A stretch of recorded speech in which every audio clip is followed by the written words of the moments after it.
Esta especial informação vai então levar uma abordagem e análise comentada aqui dos nossos convidados que estão aqui presentes comigo e que passo a cumprimentar e a apresentar para juntos então analisarmos este primeiro dia de debate geral da 79ª Assembleia Geral das Nações Unidas.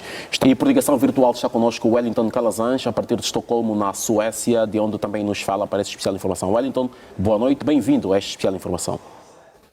Boa noite, David Tenudo, Joaquim, Osvaldo, Raimundo e Adálio, e a você assistindo aqui ao canal. É sempre um prazer estar aqui. Partindo então para aquilo que se impõe, que são análises aos discursos hoje apresentados, onde a tónica recaiu para a reforma das Nações Unidas e também para o fim das guerras no Sudão, República Democrática do Congo, Médio Oriente e Rússia-Ucrânia. Vamos começar por ouvir a intervenção do presidente do Brasil, Luiz Inácio Lula da Silva, que foi o primeiro presidente orador nesta 79ª sessão da Assembleia Geral das Nações Unidas, que falava então ao meio da tarde de hoje, meio da tarde para nós, era cerca de fim da manhã em Nova Iorque, Estados Unidos da América. Lula da Silva apelou para uma reforma estrutural na Organização das Nações Unidas.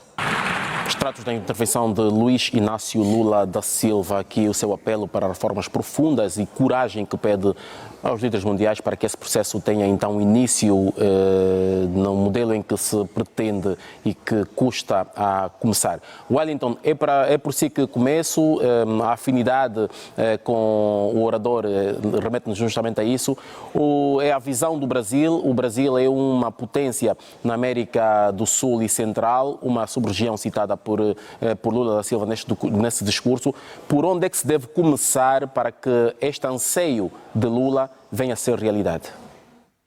A primeira coisa que deve ser feita é que as Nações Unidas sejam realmente respeitadas por todos, não é? Porque não adianta alguns países lutarem pelo zelo de uma organização quando os países que podem influenciar diretamente nas decisões maiores do planeta se utilizam do poder que possuem em bloco ou individualmente para minar os esforços coletivos a partir das Nações Unidas.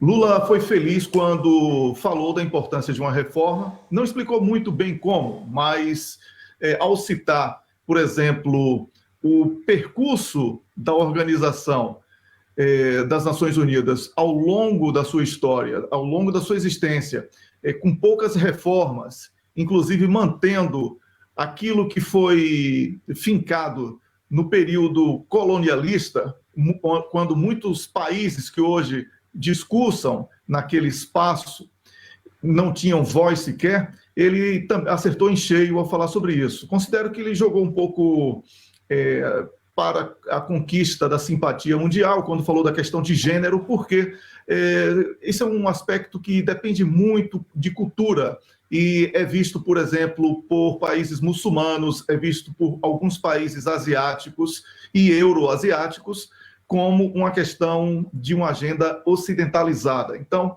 isso também sugere um pouco de propaganda, mas no bojo, dentro desse extrato que você trouxe aqui para a nossa análise, temos que concordar que as reformas são necessárias nas Nações Unidas, até por uma questão mesmo de existência dela, não é? Porque do jeito que está, devemos recordar que antes das Nações Unidas nós tínhamos a Liga das Nações, que exatamente por não conseguir dar as respostas globais, acabou perdendo a sua serventia. E as Nações Unidas, sem dúvida alguma, correm esse risco. David. Wellington, mais do que o que muito se discute no dia a dia, que é a reforma do Conselho de Segurança das Nações Unidas, o presidente brasileiro fala de uma forma estrutural. Aqui cita mesmo a própria carta, que também precisa ser revista, que conheceu apenas 4 emendas, mas estamos a falar da década de 70. De lá para cá, pouco ou nada mais se fez. E de que forma é que se pode ultrapassar esse desrespeito que é manifestado por alguns membros da organização? Aí vai ter que mudar quem realmente manda nas Nações Unidas hoje, o Conselho de Segurança das Nações Unidas. É uma pena termos que chegar a essa conclusão, porque as grandes decisões, David, são bélicas, não é? Quem vai atacar ou quem não vai permitir que ataque. E são poucos países, são 5 países que decidem isso. Enquanto não houver uma ampliação deste leque para que as aplicações mais rígidas, inclusive contra países que acabam por prejudicar com a sua força o andamento normal da engrenagem global, dificilmente uma reforma das Nações Unidas terá a profundidade necessária para isso que você acabou de levantar. Apenas 4 reformas na década de 70, o que não contempla o mundo atual, as exigências vividas no nosso cotidiano. Obrigado, Wellington, por essa abordagem inicial. Joe Biden, então, no seu discurso hoje, na reunião da Assembleia Geral das Nações Unidas, foi o segundo estadista a discursar a sua última intervenção nesta plateia, na qualidade de líder dos Estados Unidos da América. Wellington, é por si que começo. Ouvimos aqui Biden num discurso difícil de interpretar, num discurso de despedida e que parece que queira ficar bem na fotografia, simplesmente. Fala da questão de não haver motivos para que um Estado invada um outro Estado soberano independente, esquecendo-se, por exemplo, das questões do Iraque ou da própria Líbia. E aqui a dizer que os Estados Unidos continuam a defender a resolução de 12 Estados para o Médio Oriente, descondena o ataque à ação do Hamas no dia 7 de outubro e também lamenta a situação porque passam os palestinianos na faixa de Gaza. Portanto, aqui é querer ficar bem para os dois lados, mas condena a escalada de violência no Médio Oriente, onde diz que promove e vai dar primazia à diplomacia para se chegar a um acordo. É o principal Estado que continua a dar apoio a Israel para que essas ações aconteçam todos os dias. O presidente norte-americano perdeu uma grande oportunidade de se despedir como um grande estadista.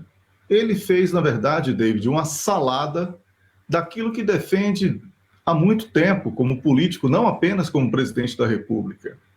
Falar sobre invasão russa à Ucrânia, como ele falou, ignorando o golpe de Estado que foi patrocinado, entre outros países, pelos Estados Unidos da América em 2013, ignorando também os acordos de Minsk. Falar sobre Taiwan quando os norte-americanos são signatários do acordo de uma só China. Falar sobre 7 de outubro, ignorando que 60% das vítimas de Israel foram vítimas do próprio exército de Israel, isso já está comprovado. Direito de defesa de Israel é uma piada diante do genocídio praticado por Israel, não só em Gaza, agora tentando estender para toda a região. Então, Joe Biden conseguiu ser infeliz em tudo. Ele tentou, como você falou, agradar os dois lados, mas desagradou até a ele mesmo. Certamente, quando ele assistir de novo o que falou, vai ficar bastante envergonhado, David. Pedir aqui aos nossos convidados que façam uma análise muito breve, cada um deles, sobre o que ouviram nestes 29 minutos e meio de discurso de João Lourenço nesta Assembleia Geral das Nações Unidas. Wellington, é por si que começo. David, boa noite, né? De volta ao Canal 1. Eu gostaria de falar que o discurso do presidente João Lourenço foi extremamente oportuno, porque ele aproveitou, inclusive, as críticas que foram feitas às Nações Unidas como um ponto de partida para que este organismo internacional possa ser reconstruído. Destacou a paz de Angola como uma referência para o mundo, destacou a importância da paz regional que Angola tem lutado entre RDC e Ruanda para que consolide isto, denunciou a questão do Sudão e também da região do Sahel, mas deu ênfase especial às guerras que têm abalado as economias mundiais, especialmente Ucrânia e Rússia, e também agora a questão do Médio Oriente, quando ele condenou os atos de Israel, porque o direito de defesa de Israel, segundo o presidente angolano, não exclui responsabilidades de Estado e a prática do genocídio foi condenada pelo presidente angolano. Portanto, David, foram palavras muito duras e muito oportunas sobre a realidade atual, para além de concluir exaltando os feitos da sua gestão para o cumprimento de inclusão social e obediência aos acordos internacionais de energia limpa.